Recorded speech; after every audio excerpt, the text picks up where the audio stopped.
biasa, sebelum kita mulai, terlebih dahulu kita berdoa. Silakan dipimpin oleh Farhan.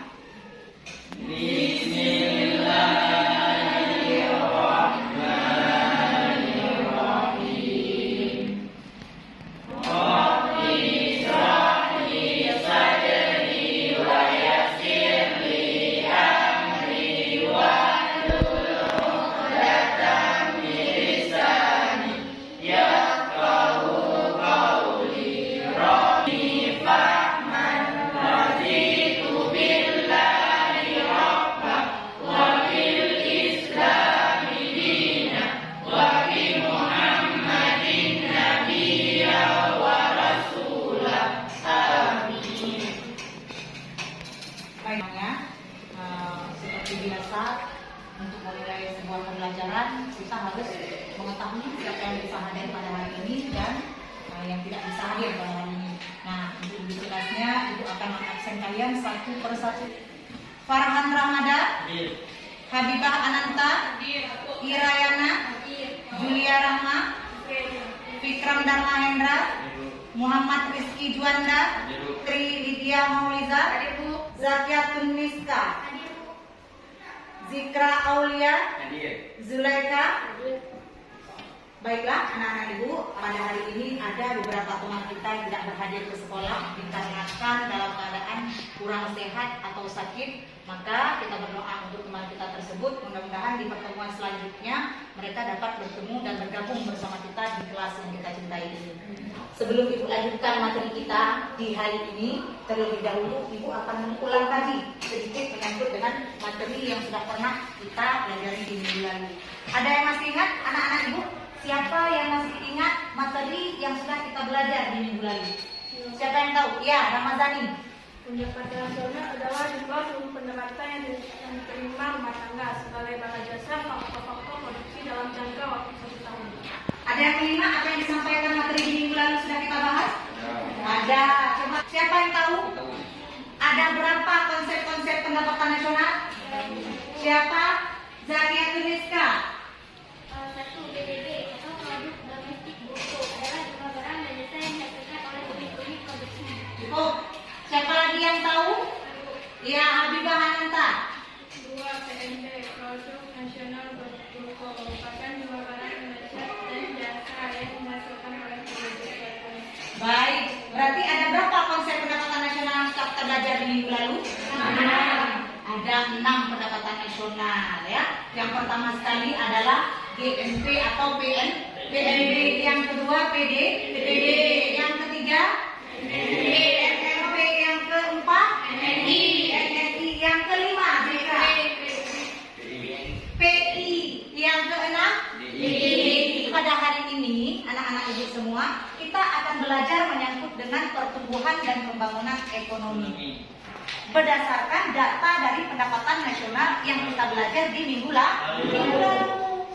Karena pertumbuhan ekonomi itu yang menjadi tolak ukurnya adalah pendapatan nasional. Tujuan pembelajaran kita di hari ini itu, ibu berharap setelah kita mempelajari pertumbuhan dan pembangunan ekonomi materi hari ini, anak-anak ibu semuanya dapat mengetahui atau dapat mendeskripsikan apa itu pertumbuhan ekonomi.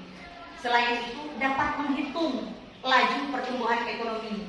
Bagaimana pertumbuhan ekonomi kita di tahun ini, di masa pandemi, atau bagaimana pertumbuhan ekonomi kita di tahun sebelumnya. Untuk lebih jelasnya, mohon diamati apa yang ibu sampaikan di dalam PPT atau video, dilihat dan diliterasi. Bisa saja nanti dari PPT ini akan muncul beberapa pertanyaan yang ibu berikan kepada kalian. Untuk kompetensi dasar, kita akan belajar menganalisis konsep pertumbuhan dan pembangunan ekonomi. Adapun indikator kita pada hari ini adalah menjelaskan atau mendeskripsikan konsep pertumbuhan ekonomi. Yang kedua, mengukur laju pertumbuhan ekonomi. Dan yang ketiga, yang paling penting itu adalah menyajikan perhitungan laju pertumbuhan ekonomi berdasarkan contoh yang nanti akan kita berikan di LKPD ya. Kita masuk ke pokok materi kita. Silakan anak-anak ibu melihat semuanya. Apa itu pertumbuhan ekonomi? Siapa yang bisa? Apa itu pertumbuhan ekonomi? Pertumbuhan ekonomi adalah suatu kondisi yang menggambarkan adanya tingkat peningkatan suatu perekonomian yang ditandai dengan kenaikan GDP sama atau PDB suatu negara tanpa memandang lebih besar atau lebih kecil dari pertumbuhan penduduk. Nah, pertumbuhan ekonomi itu adalah proses naiknya tingkat perekonomian suatu negara yang ditandai dengan naiknya pendapatan nasional suatu negara, sebagaimana sudah dijelaskan di dalam PPT, dan itulah sebagai pengertian pertumbuhan ekonomi. Kemudian yang kedua, cara mengukur pertumbuhan ekonomi. Ya, kita ketahui untuk mengukur itu pasti menggunakan cara matematis atau menggunakan rumus. Ya, Habibah Anta? Ya. Per PDB kurang 1 kali 100%. Ya, berarti pertumbuhan ekonomi itu rumusnya sama dengan PT sama dengan PDBT kurang PDBT kurang 1 per PDBT kurang 1 kali 100%. Lalu apa ini PT keterangannya? Kita lihat lagi ya. Apa keterangan dari PT? Pertumbuhan ekonomi. Pertumbuhan ekonomi. Nah, PDBT ini adalah produk domestik bruto pada tahun T atau pendapatan nasional pada tahun yang ditanya. Kemudian PDBT kurang 1 berarti apa? Produk domestik bruto sebelum tahun ditanya. Ya, berarti kalau tahun yang ditanya itu tahun 2009, PDBT kurang 1-nya tahun 2008. Iya, pintar. Nah, dari contohnya kita dapatkan, ini ada contoh, jika PDB tahun 2016 dari negara X sebesar Rp 1.500 triliun, sedangkan PDB tahun 2015 adalah 1.200 triliun, maka pertumbuhan ekonomi tahun 2016 di atas dasar tahun 2015 adalah sebagai berikut. Ini kita hitung ya. Pertumbuhan ekonomi tahun 2016 berarti sama dengan PDBT tahun 2016 dikurang PDBT tahun 2016 kurang 1 berarti tahun 2015 per PDBT tahun 2016 kurang 1 dikali 100%. Dari contoh ini dapatlah hasilnya. Pertumbuhan ekonomi tahun 2016 sama dengan 25%. Nah, ini untuk menghitung laju pertumbuhan ekonomi. Ya, sebelum Ibu lanjutkan untuk pembagian kelompok, ada yang bertanya? Ya. Kenapa harus dikurang dengan 2015? Ya. Kenapa harus dikurang dengan 2015, Bu? Ada yang bisa jawab? Kenapa data yang harus kita kurangi itu adalah data tahun 2015? Siapa yang bisa jawab? Irayana.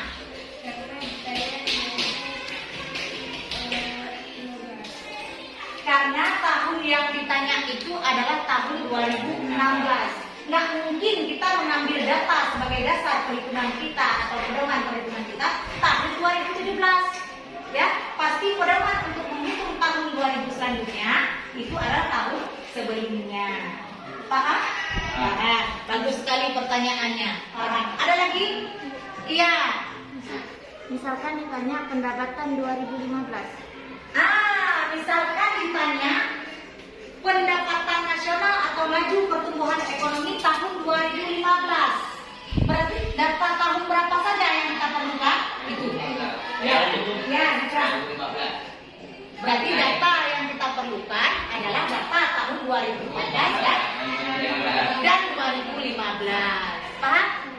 Nah, sekarang kita lanjut. Berarti anak-anak ibu semuanya sudah memahami materi kita tentang hari ini. Namun untuk mempertajam kembali apa yang sudah kita miliki pada hari ini, lebih bagusnya kalau kita tuangkan dalam bentuk kelompok kerja ya, atau berupa LKPD.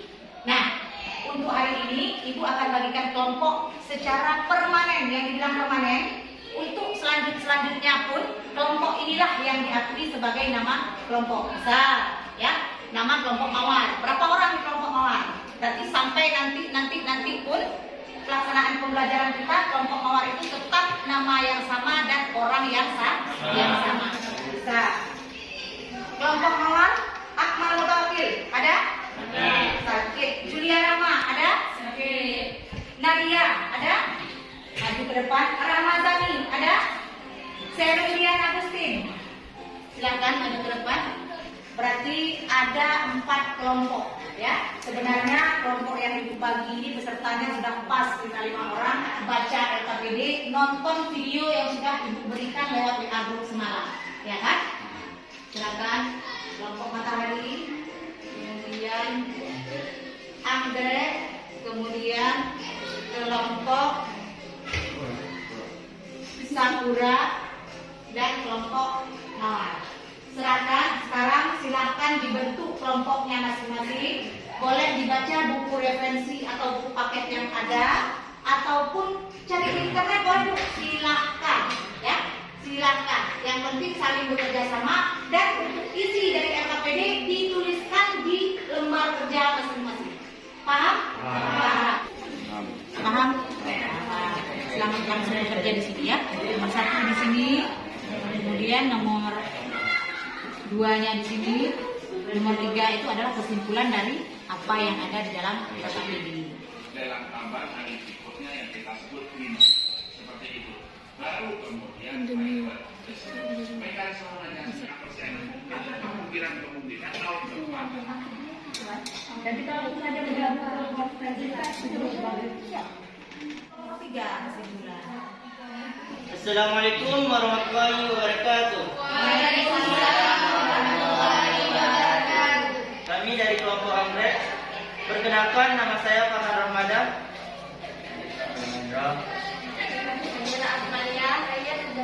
Kami akan menyimpulkan sesuai dengan video yang disampaikan oleh Gubernur Bank Indonesia Peri Warjio. Perkembangan ekonomi di masa pandemi saat ini sudah berangsur-angsur pulih di tahun 2021 dengan beberapa target yang akan dilaksanakan oleh BI untuk pemulihan ekonomi di tahun 2021. Sekian kesimpulan dari kelompok kami. Sudah.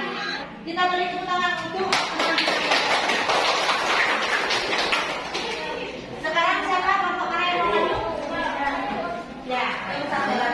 Kami Ibu. Ya, silakan. Kami mempresentasikan kerja kelompok kami. Nama saya Zikra Aulia. Nama saya Putri Jamudan. Ya, Saya Irayana. silakan. Setelah melakukan perhitungan laju pertumbuhan ekonomi untuk tahun 2009 dan 2010, dapat kita peroleh perbandingan bahwa tahun 2010 laju pertumbuhan ekonomi mengalami penurunan sebesar 2%. Beberapa hal dari apa yang sudah kita dapat di hari ini, kesimpulannya adalah pertumbuhan ekonomi adalah suatu kondisi yang menggambarkan tingkat suatu perekonomian yang ditandai dengan kenaikan GDP. Berarti contohnya ini. Nah, ini pertumbuhan ekonomi. Yang ada di sini apa? Angka. Berarti pertumbuhan ekonomi itu identik dengan angka 4, 5, 6, 7. Itu yang dikatakan pertumbuhan ekonomi. Untuk menghitung laju pertumbuhan ekonomi dapat dihitung dengan cara sebagai berikut, yaitu PT sama dengan PDB kurang PDBT kurang 1 per PDBT kurang 1 dikali 100%. Itu kesimpulan yang kita dapat pada pembelajaran kita hari ini. Untuk pembelajaran hari ini kita cukupkan sampai di sini. Kita sambung kembali di minggu yang akan datang menyangkut dengan materi yang baru, ya, menyangkut dengan indikator keberhasilan pembangunan ekonomi dan faktor-faktor yang mempengaruhi pembangunan ekonomi. Silakan anak-anak ibu semuanya membaca referensi, baik itu di buku paket, ya, di media elektronik, bisa saja berupa internet, media elektroniknya, TV, radio, dan lain sebagainya. Boleh cari referensinya di berbagai media ajar lainnya, ya. Dan kita tutup dulu pembelajaran kita hari ini. Wabillahi taufiq wal hidayah. Wassalamualaikum warahmatullahi wabarakatuh. Waalaikumsalam warahmatullahi